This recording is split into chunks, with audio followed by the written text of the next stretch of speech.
The cruiser's tires crunched on the gravel of my own driveway, kicking up dust that glittered in the afternoon sun. I just stood there, one hand still on the moving truck's door, watching her. Karen.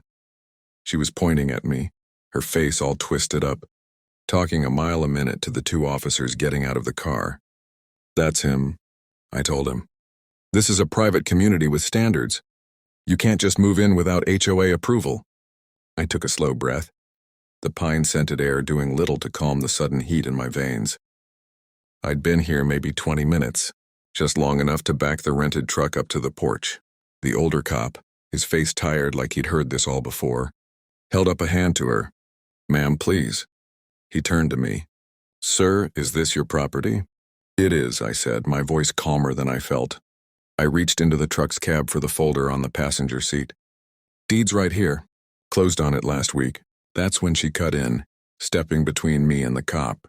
"It doesn't matter. This isn't some rustic free-for-all. We have bylaws. Architectural committees. That eyesore of a truck is a clear violation of community aesthetic." She spat the words like they tasted bad. The younger cop shifted his weight. "Ma'am, a moving truck is generally considered temporary.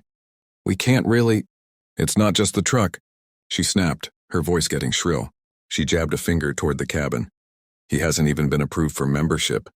He's trespassing. I want him arrested now." The word hung in the air, arrested for being on my own land. The two officers exchanged a glance. The older one sighed, rubbing the back of his neck. "Sir, is there any chance you might be on the wrong lot?" I looked past her at the woman who thought she owned the whole lake. I kept my voice low even. "No, officer. There's no chance. But I think she might be." I opened the folder, my eyes never leaving hers. "See, I've been reading the old community plat maps, the ones from before your HOA even existed, and I found something real interesting about where my property line actually is." The older cop's eyebrow went up.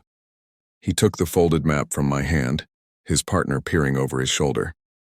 Karen's confidence flickered for a split second, replaced by a tight, dismissive smirk. "Oh, please. Those old things. They're obsolete. Our bylaws clearly state that all lakefront properties are governed by the Clearwater HOA, my HOA." She crossed her arms, a picture of pure entitlement. The cop wasn't listening to her anymore. He was tracing a line on the brittle paper with his finger, then looking up at the towering pine tree I'd parked next to, then back down at the map. His finger stopped. He tapped the page. "This survey pin here," he said, more to himself than to anyone. "By the big pine. That's the original marker." "Exactly," I said. I pointed from the tree to the edge of my porch, which means everything from this tree to the porch to about 10 feet past. "Where your cruiser is parked. That's all mine, free and clear.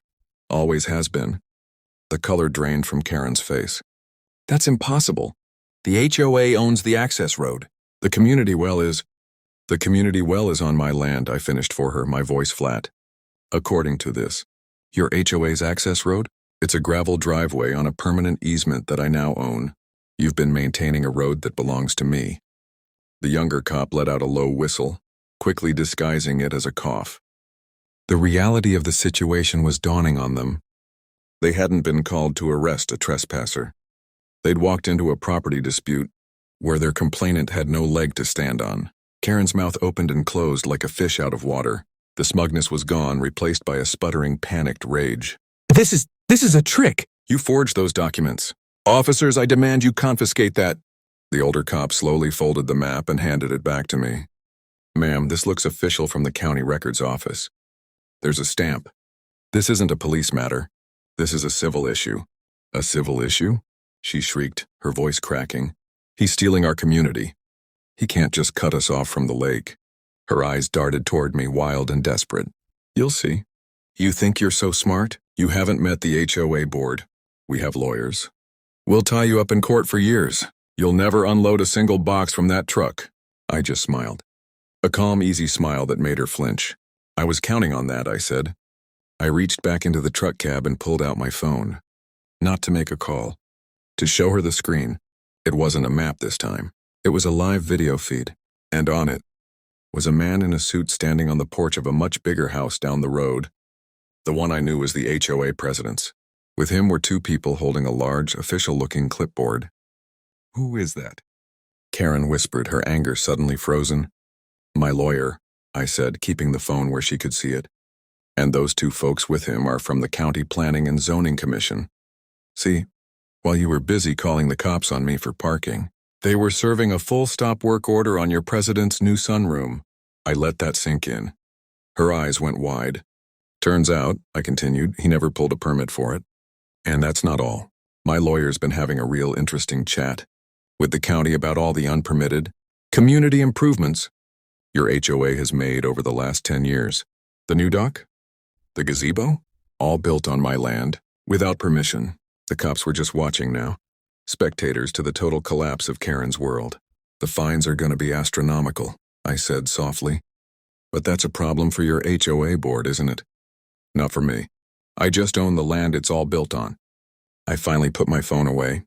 Now, if you'll excuse me, officers, I've got a truck to unload on my private property.